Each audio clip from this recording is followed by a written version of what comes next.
Neil Mohan, the CEO of YouTube, was recently on the Colin and Samir podcast, and he had some incredible advice for creators, and this goes for both podcast and video creators alike, about understanding your audience, monetizing, building a strong brand, adapting to new content formats, and a bunch more. So here are the top 10 things you could learn from this interview with Neil Mohan, and we'll put a link to the full interview down in the video description. Number one, whether you're making podcasts, videos, or other media content, you have to stay focused on your audience. You have to understand what your audience is looking for, what they want to watch or listen to, and then adapt your content to those needs. So it's important to conduct research and ask for feedback on the content, both from your audience and trusted collaborators. We'll get to that tip in a second. And then tailoring that content to match your target audience. It's been my experience on YouTube, and which is the content that audiences want to see ultimately what rises to the top. And our corpus is pretty enormous already, and there's a distribution of engagement with videos. They're not all created equal. Tip number two, embrace different content formats. If you're a long-form podcast creator or long-form video creator, then you need to experiment with shorts, podcasts, maybe live streams, and community posts, images. You can do that on YouTube or on social media platforms. You want to find content formats that match your style, whatever it is you're making, and also that resonates with your audience. Now, if you're a podcast creator, one of the biggest things you need to be doing is sharing vertical clips on social media. Right now, the audience or potential listeners are looking on TikTok, Instagram Reels, and YouTube Shorts, already watching clips of lots of different podcasts. Or if you're a long-form video creator on YouTube, then experiment with creating a podcast, starting with a video podcast and then putting out an audio version. Or from any platform, you can experiment with live streaming. And honestly, Riverside makes it incredibly easy to do all of this. Not only can you live stream from the Riverside studio to all the different social media platforms, including YouTube, LinkedIn, and X, but then you can take that content and reformat it in multiple ways. You can create vertical clips from your long form, and we even have an AI feature called Magic Clips that will do this for you. It'll find the most engaging moments using AI, create vertical clips, put those overlaid captions on it. You can just download, and they're ready to share on social media. And if you want to experiment with long-form video podcasting, Riverside is perfect for that. It can put you and your co-host side by side. You can add intro and outro clips right inside the Riverside editor. If you want to learn more about Riverside, check out the links down in the description. Gamers. We have gamers from 10-hour live streams to producing 30-second shorts. And the common thread is that YouTube's the platform that allows you to actually do that in the first place. Tip number three, monetization can take time. A lot of times that's the biggest thing on creators' minds. How am I going to make money from doing this? But honestly, you need to focus on building that audience first. Before you can pitch a digital product to sell or even have a sponsor where your audience will actually respond to that sponsored ad, you need to make sure you have that loyal audience first. So have patience, take time, monetization will happen. It's really important to get that fit in terms of viewer value proposition, creator value proposition on the short side. Then the monetization pieces will come because the audience is there. And we know at Google and YouTube how to turn that into ad products that work for the viewers and therefore work for the advertisers. Number four, utilize AI tools to enhance creativity. And now what I have found is that many AI tools can really help streamline your production process, making things much faster, taking those tedious tasks that you have to do over and over again.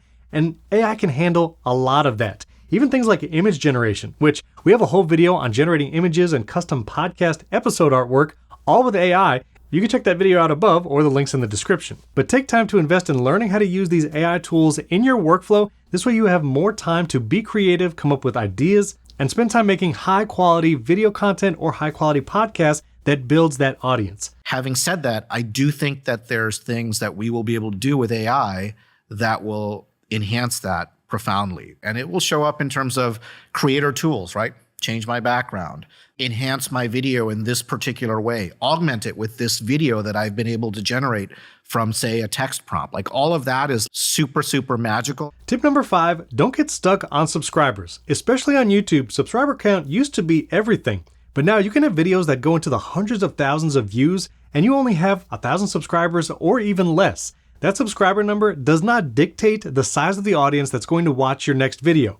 Nor does a large subscriber count guarantee you views on the next video. You can see videos from many very large channels that are not getting the hundreds of thousands of views that you would expect. That's because YouTube algorithms actually pushing content that's quality, that actually speaks to the needs of the audience, and those are the videos it's pushing in front of viewers, and the viewers are watching. That's why retention rate is huge, how long people are watching your videos for, and that click-through rate. Are you packaging your content well with thumbnails and good titles? And this is just as applicable for podcasts.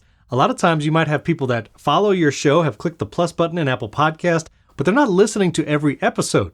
Well, their retention rate is the same in Apple Podcasts and Spotify. You can actually go into the metrics in those dashboards, see the retention rate for your listeners, and how many people follow your podcast versus how many actually listen to each episode. So don't get stuck on subscribers thinking that you need thousands of subscribers to have successful content. Make high quality content now and your audience will find it. Number 6, build a strong brand. Now, this doesn't necessarily mean a strong logo or strong imagery, but create a voice, a style, a feel to your content, whether it's a podcast or video content, and that's something that your audience will recognize and keep coming back to. And if you keep that messaging consistent across all the platforms, your podcast, your video content, that audience you're building will keep returning to see your content. And if you're a podcast creator, sometimes engagement can be a little more difficult with that audio-only format. So encourage people to follow you on different social networks, or you can even use features like Spotify's Q&A, which is built into the Spotify app. You can actually engage right there from the Spotify dashboard, and it's a built-in way to interact with your audience. If you want to learn more about the differences between Apple Podcasts, Spotify, and YouTube Music, the 3 biggest podcast apps, you should definitely check out this video above or the links in the description. Number 7, Neil Mohan said that if you want to succeed as a creator, engage with the platform, namely YouTube. Engaging in community polls, feedbacks, and a great follow is actually Rene, Ritchie, who's the creator liaison for YouTube. He's very active on social media, answers lots of questions there, receives feedback, and also he has great tips and videos he's posting all the time. Engaging with the platform will help you continue to learn about it, how you can succeed with it, and when there are changes that are going to be made, you'll be the first to know, and this way you can adapt your content to those changes. Number 8, stay adaptable. Things are going to change, platforms are going to change, there's going to be added features or features that are removed, and it's important to be the first to those changes. For instance, if you publish content on YouTube, you should know that YouTube Shorts can actually be linked to a long-form video content. So if you post long-form video, then you really need to be posting shorts that then link to that long-form. This way you can increase your discovery probability and find new audience members. When it comes to podcasting, you can offer paid subscriptions in Apple Podcasts with bonus content for your audience members. YouTube Music is soon going to allow you to submit your RSS feeds, and your audio-only podcast will be available in that app. If you're one of the first podcasts to do that, you can take advantage of new audience members now looking for podcasts in the YouTube Music app. What I love to hear, for example, is when creators describe their experience with YouTube Shorts, is like they say things like, oh, when I'm on YouTube Shorts, I feel like my audience remembers who's on the other side of that camera. They remember my face. And as opposed to just zipping through kind of a feed sort of thing.